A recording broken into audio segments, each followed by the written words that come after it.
In Unit 5, Question 4, in my answer, I discuss how both authors, Cole and Follin,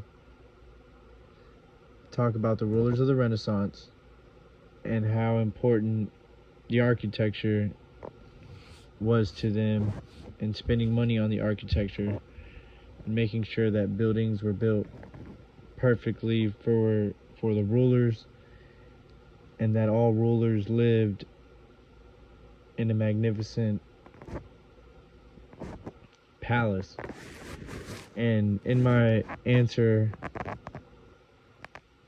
I had a few examples, such as how Cole explains how for a Renaissance ruler, money spent on art and architecture was money that was spent honorably.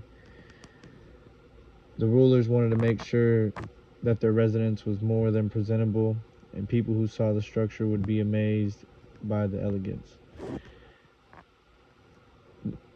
The rulers wanted their residence to be these glorious structures that tourists and people visiting in the cities would see and just be amazed by it. And they also wanted to show people their wealth and the status of their rank and stuff like that.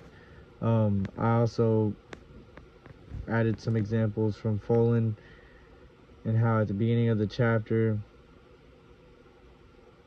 he says that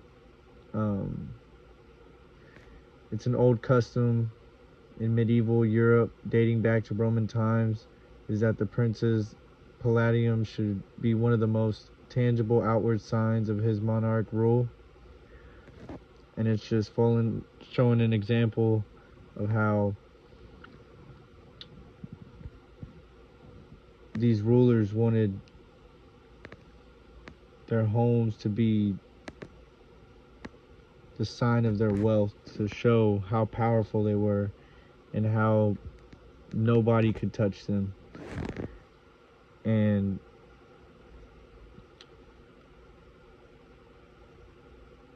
I listed an example where Follin discusses the architecture that was being built specifically for the sake of magnificence, so as to impose on their subjects an image of unattainable superiority. So these rulers just wanted to show people that they were more powerful and that nobody in the city could touch them.